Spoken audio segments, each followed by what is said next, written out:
Hopefully it's before 1:30 so I can get it in my 24 hours, but if not, I mean, what, arrest me? Hey, what's up you guys? It's Avery and welcome back to my channel. For those of you who have never been here before, welcome. Glad that you came. Now, if you watched my last video that I made with the same title, you might be like, hey, I'm confused. Why are you doing another one of these videos? You literally said in your last video that you weren't gonna make any more of these because you disliked it so much. And you would be correct, okay? That is so true. But I feel like I went about that video the wrong way. I'm going to be doing a reading for 24 hours challenge / seeing how many books I can read in 24 hours. And I did a video like this at the beginning of this month and I really didn't enjoy it, but here I am again, back at it. But the reason is I figured out some things that I'm going to do differently this time that I think is going to make this experience much more pleasant. When I did that video, I had the idea for the video, and so I decided to go find books that were available to me that I could use for the video, but they weren't books that I was actually interested in reading. They were fine and they sounded interesting to me, but they weren't books that I've been wanting to read for a really long time.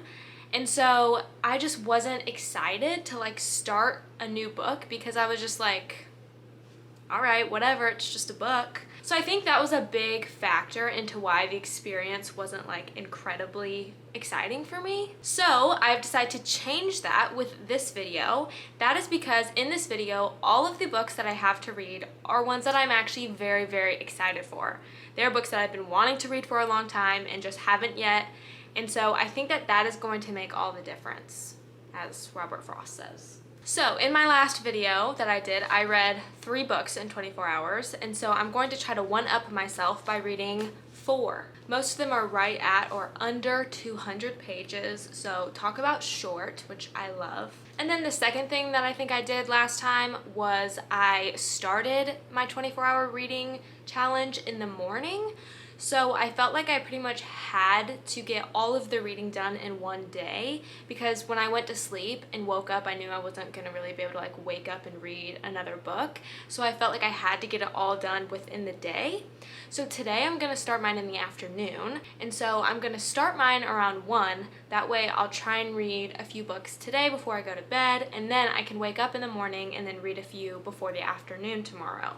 So that way I'll have that nice break of sleep. And I think that is also going to be something that is very helpful this time around. I'm going to talk to you a little bit about the books that I have. And another kind of hack that I'm going to try to do is I'm going to read them in kind of an order of the one I am least interested in to the most interested, even though I'm interested in all of them. But if I save the best for last, the one that I'm most excited about, then I'm going to want to pick up the next book and pick up the next book. So I think that will hopefully help as well. 2 of them are ones that I own, and then I got 3 from the library when I went yesterday. So I have 5, but I'm only planning on reading 4 probably, and we'll just see what happens. So the one I'm going to start with is called Dreaming in Chinese by Deborah Fallows, Mandarin Lessons in Life, Love, and Language. It's about this woman, Deborah, who lives in Shanghai and Beijing, and it's about her learning the language and how it affects kind of the way she thinks, the way she interacts with other people in that culture. And that just sounds really interesting to me. I feel so much admiration for people who know more than one language, and I'm constantly upset that I was not raised bilingual. All of these books are little, this way too, so the pages aren't large, plus they're short, so nice. The next one that I'm excited for is called The Swimmers by Julie Otsuka, and I heard about this one on a podcast that I listened to and it sounded really interesting. It says, the swimmers are unknown to one another except through their private routines and the solace each takes in their morning or afternoon laps. But when a crack appears at the bottom of the pool, they are cast out into an unforgiving world. One of these swimmers is Alice, who is slowly losing her memory. For Alice, the pool was a final stand against the darkness of her encroaching dementia. Without the fellowship of other swimmers and the routine of her daily laps, she is plunged into the dislocation and chaos, swept into memories of her childhood and the Japanese-American incarceration camp in which she spent the war. Alice's estranged daughter, re-entering her mother's life too late, witnesses her devastating decline. So it sounds really interesting. It's about this like communal swimming pool and like what happens when the people who swim there no longer have that place as a place to like ground them.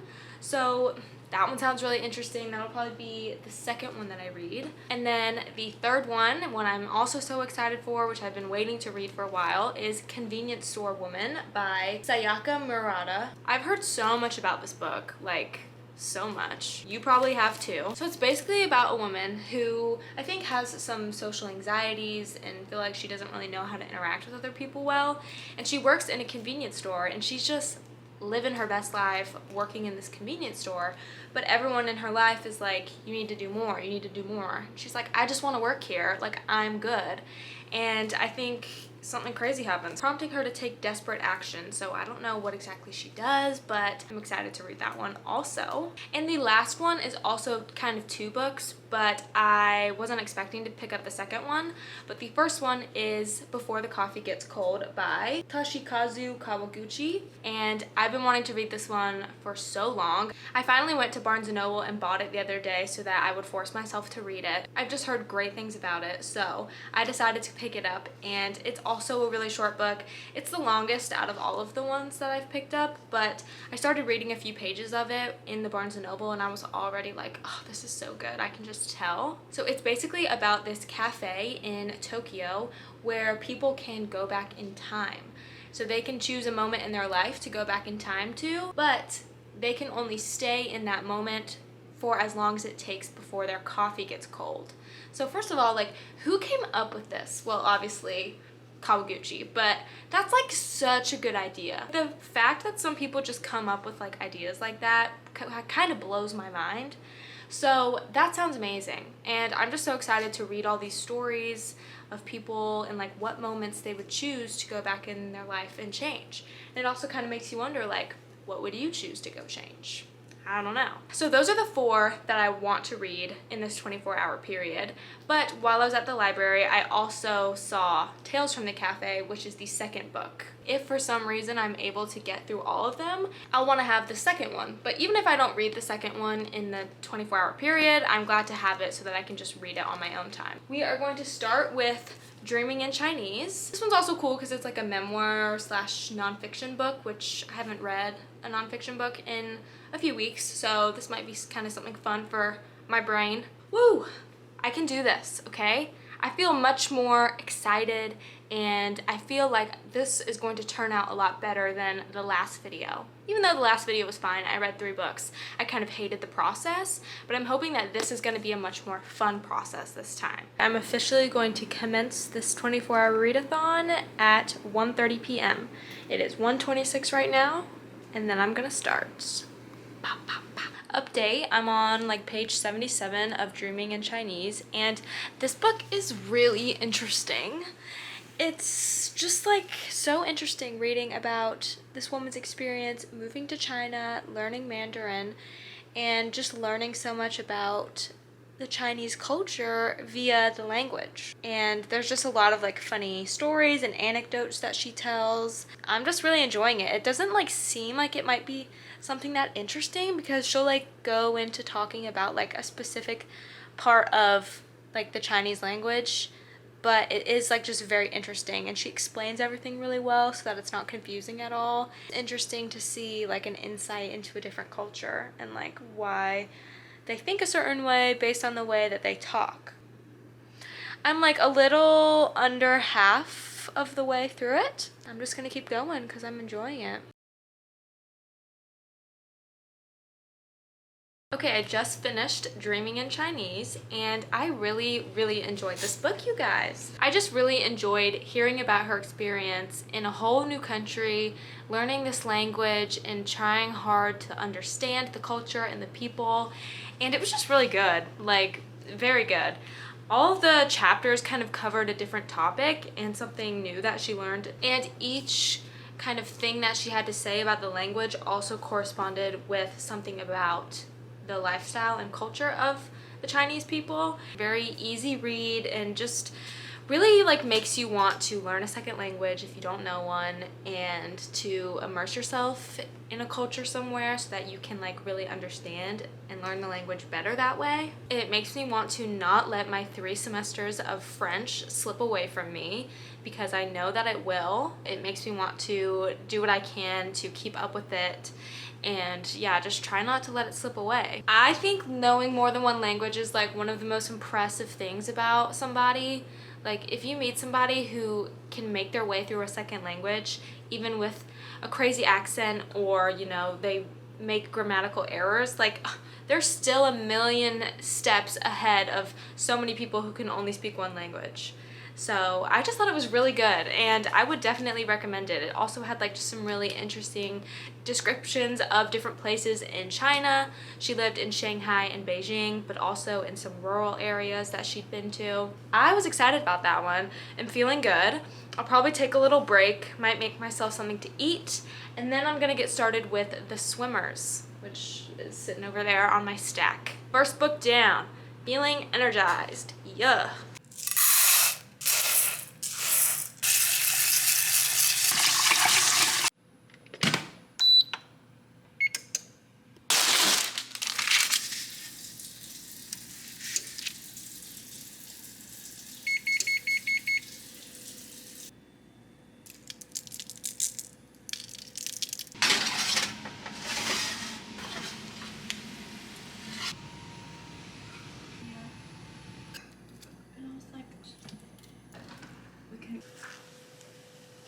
So that's one of my staple meals. I eat that for dinner like all of the time. You might recognize it from Emily Marico on TikTok. I don't even have TikTok, but I saw the recipe somewhere else and I was like, that looks good. It's rice with salmon, and then she uses sriracha, QP mayo, and soy sauce, and I usually just use sriracha and soy sauce, but I don't have sriracha or soy sauce right now, so I just used regular hot sauce and then regular mayo. Mash it all up, put some avocado on top, and eat it with seaweed, and it's like... I started reading The Swimmers. I'm only like 20 pages in, but I'm really like finding it very interesting right now. It's written in the first person, but in like the first person plural, and so whoever the narrator is like taking on the identity of all of these swimmers. And this pool that they're in is really interesting because it's like an underground pool beneath their town, and it's all sorts of people who come to this pool to kind of wash their worries away, their physical ailments and everything, and it's a place of like solace for them, you know, apart from the above ground. That's what the first 20 pages really have been like, describing the swimmers and really what the pool is and how it functions and stuff. I'm excited to see like what the plot's gonna be, because it's just been setting up like what the pool is, and so now I'm like ready to see like what the plot is. And apparently this big crack forms in it, so like how is that going to affect the swimmers? I am halfway through The Swimmers. It's definitely a good like commentary on human nature, I think, and how when this one thing happens and when this one thing that everyone kind of has relied on becomes not available to them anymore, how they are all reacting. Yeah, it's kind of weird. Like, it's kind of a weird book, but I'm liking it so far, but it's definitely kind of strange. I have one chapter of The Swimmers left. Okay, I just finished The Swimmers. This book was really good, but it was not what I expected. I expected this book to be about some like weird underground pool, and then when this crack happens in the pool and the pool seems to begin to deteriorate, like what that means for the swimmers, that's a metaphor. The book is really about a woman named Alice who gets dementia, and it deals with pretty much the deterioration of her mind and the relationship between her and her daughter, and how her daughter kind of handles the entire thing. The swimming pool and the crack in the swimming pool, it's all a big metaphor. It's very well done. And it's kind of interesting because you don't know that that's what it is until you continue reading the book. Yeah, it was really good. Like, very thought-provoking, very heartbreaking at the same time, because dementia and Alzheimer's are just like such terrible things. and so it's very heartbreaking, but just very well done. The writing style was really interesting with a lot of second person. It's like we are her daughter in some of the chapters, and so it's like someone's asking you these questions. And I've never really read a book in second person like that. Not the entire thing was that way, but a good chunk of it was. So it is nighttime. It's not that late. It's like 9 o'clock. I'm not going to try to read a whole nother book tonight. I might start Convenience Store Woman, but I'm not gonna try and plan on like reading the whole thing tonight. I'm gonna take a break and just chill for another hour or two. So I might start that one before I go to bed. But that's where I'm at. So far, I've enjoyed both of the books that I've read. I've given them both 4 stars, which has been, you know, good. And so, yeah. Good morning, homies. It is 7:10 a.m. and I'm going to continue reading Convenience Store Woman. I started it last night before I went to bed. I didn't get super far, like 30 pages. So far it's really interesting just hearing about Kiko's like daily life at the convenience store. And obviously she's neurodivergent, and just hearing with how she figures out how to interact with people, because that does not come easy to her. Feeling like she has to figure out the correct way to fit in and how to act like a normal person. I really like it so far, and I like the writing style. It's very easy to follow. It's translated from Japanese, so there's a few sentences where it's like kind of like weird, maybe like the word structure or something, and you can kind of tell that it's translated, but besides that it's pretty much just like easy to follow and very like straightforward and to the point, which I like. I just want to say, like, in general, convenience stores in Asia, I mean, I only really know that they have them like this in Korea and then Japan now, I know. Like, they seem so cool. How it's like a little mini grocery store and you can like get like good food there and like eat there. A lot of them have like a place where you can sit and eat, and that convenience stores are just like nice. They're not just like ratchet gas stations like they are here. So that's just like really something interesting. Okay, I just finished The Swimmers. No, that is not correct. I just finished Convenience Store Woman, and I really liked it, and I thought that it did a good job of like breaking down these like societal norms that we have about what a person's life should look like, about them having a certain type of job and them needing to get married.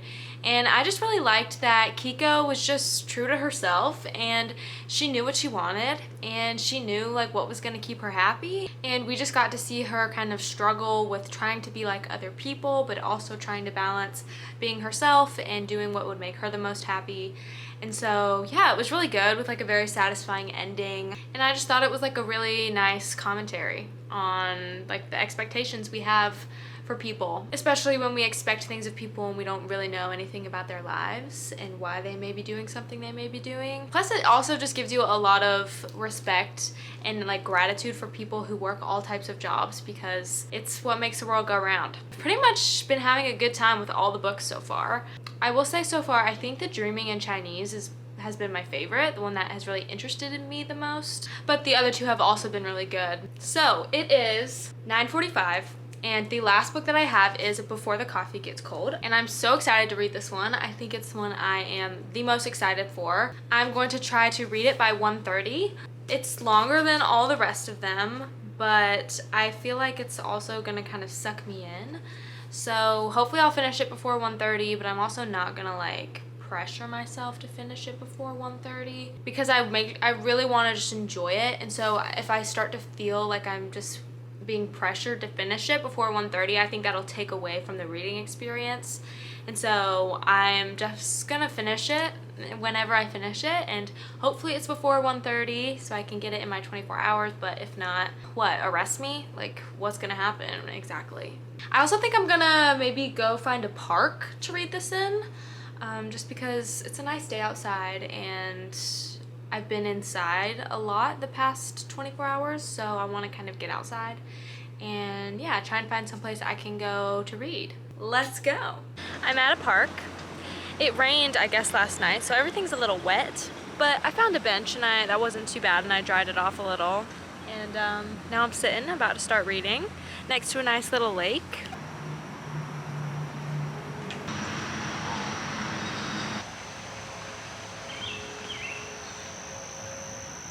So I decided I'm going to go to a coffee shop since I am reading about a coffee shop where you can travel back in time.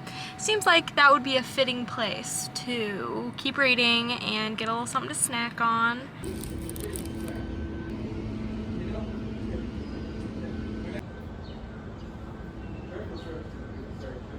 Okay, so I'm definitely not going to be able to finish before the coffee gets cold, before the 1:30 cutoff for my 24 hours, because it's 12:30 right now, and I've only read 102 pages, and there's like 270 pages, so I would just have to like speed read, and I don't want to do that because I'm really enjoying it, and so I kind of want to take my time with this one, and I've kind of like resigned myself to the fact that I might not finish this one technically in 24 hours, but that's fine.